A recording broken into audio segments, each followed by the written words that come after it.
The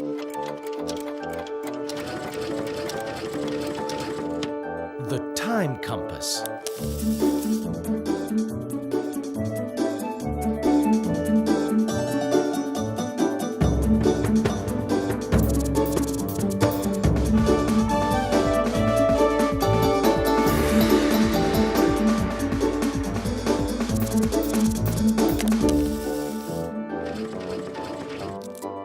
The Celts. About 10,000 years ago, the last ice age was ending. The preceding years had not been the best.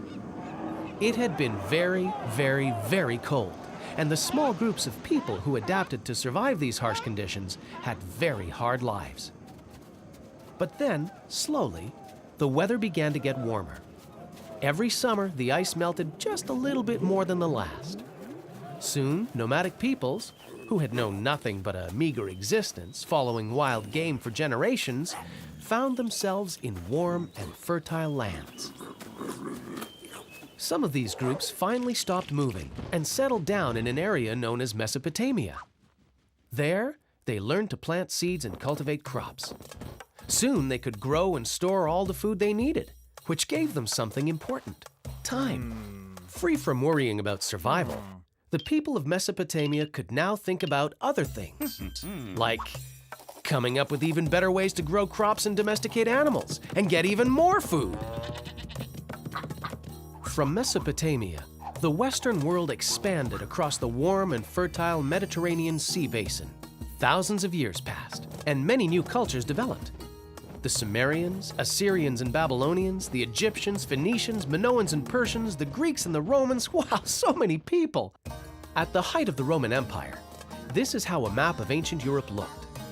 The Romans dominated the whole Mediterranean basin. But what was happening on the other side of their borders? Was there anybody there? Peoples living in this region didn't have the same climate as the Romans, and survival wasn't as easy. But these hardy peoples prospered and had their own way of life. Around 600 BC, a group of peoples from diverse origins in Central Europe began to develop what we now call Celtic culture. They were from different tribes, and rarely did they all get together to organize themselves to achieve a common objective. In fact, these independent peoples were often fighting each other for dominance. But today, we call all these people Celts, because despite their differences, they all shared the same way of life, the same language, and the same religion. The Celts. The Celts had the reputation of being quick to anger. Who's been using my axe to cut the salad? The Celts were a military society, led by a warrior chief who commanded brave soldiers who would frequently set out to invade and plunder other lands and villages. Hey, they sound just like the Romans. They were a bit like the Romans, it's true, Pipo. But the difference is that the Romans were invading lands to expand their centralized empire. The Celts didn't have a centralized empire like the Romans.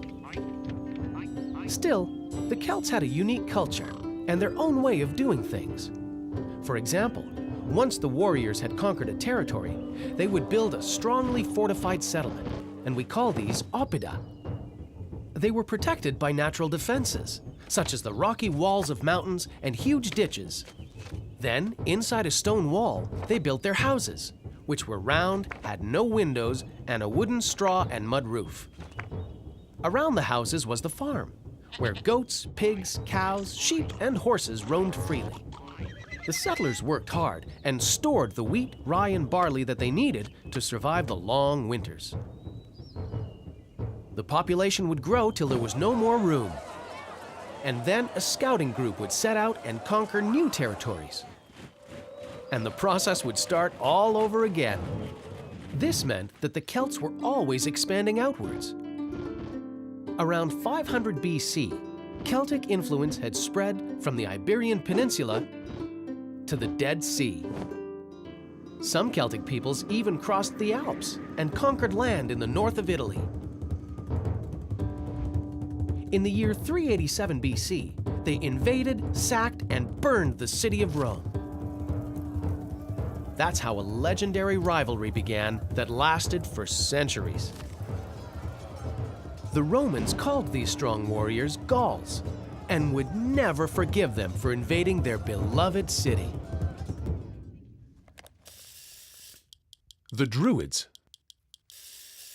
The Celts believed that words had magical powers. Invoking the gods in their prayers, the wise men could work cures or see the future. But because they didn't want these magical powers to fall into enemy hands, they never left anything written down and tried to keep all their knowledge secret. Because of this, we know very little about them. We, in modern times, sometimes imagine them as tall, thin men with long white beards who wore robes with golden ribbons and carried wands with magical powers. These wise men were called Druids and were very respected.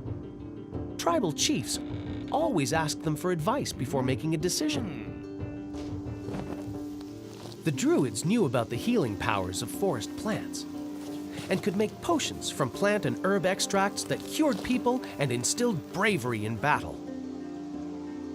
Many of the modern images of wizards come from the stories of us Druids, who were thought to possess great magic with which we could control the universe. The Druids of different tribes met once a year in the sacred oak forests to celebrate a very special conference. There, they shared their discoveries and knowledge. Some would teach the others how to make magical potions and showed them the effects that they had. Druids were often accompanied by apprentices or novices who assisted them while patiently learning about the mysterious secrets of the Druids. The War of the Gauls. The battles between Celts and Romans are legendary. The powerful Romans were very afraid of these mighty warriors they called the Gauls. And it was the battles with the Gauls which caused the Romans great trouble in expanding their empire in the north. That is, until the 1st century, when a very famous general came along. No, please, you're too kind. Thank you, thank you. This general was Julius Caesar, and it was he who finally conquered the legendary Gauls. But don't think that it was an easy task. It took 7 years of constant military campaigns before Vercingetorix, the last king of the Gauls, was defeated and captured by Caesar. During these years, some 800 cities fell under Roman dominion, and the number of victims was horrifying. It is calculated that around 3 million people fell in combat, while approximately 1 million more were captured and sold as Roman slaves. The few remaining free Gauls sought shelter in Iberia and Britain, where they resisted the Romans until 42 AC, when they were again conquered. However, one of the last bastions of Gauls managed to remain in Ireland until the 7th century, when they tried one final time to expand by crossing the sea towards Caledonia, a region that we know as Scotland. Let's dig a little deeper with our time compass and find out what else was going on around the world at that time. What was happening in the kingdom of Judea while the Celts were fighting against the Romans in Britain? In 61 AC, across the Mediterranean Sea, the Jews were also fighting a war against the Romans. Romans here, Romans there, the Romans were everywhere. That's right. The Romans were in the east, west, north, and south, expanding the borders of their immense empire on all sides. In Judea, the Jewish people possessed a very strong belief in their own religion and could not accept Roman domination. The Jews resisted and rebelled against the Romans until around 70 AD, when Emperor Titus Vespasian sent out troops to completely destroy Jerusalem. The few Jews who survived dispersed themselves around the world in search of another place to live. This came to be known as the Great Jewish Diaspora. Coming up in the next episode, the Vikings. One cold morning, in the month of June in the year 793 AD, the peace and tranquility of the monastery of Lindisfarne was shattered forever. Ships appeared out of the mist on the horizon, carrying large, ferocious men with long hair and beards. These men were great warriors, and they had awesome skill wielding their well-used swords and axes. The monks of Lindisfarne were about to meet the Vikings. These fearsome warriors attacked villages, towns, churches, and monasteries all over the region. They overwhelmed the monks, burnt everything, and took all the jewels, gold, and treasure that they could fit onto their ships. The Viking invasion had begun.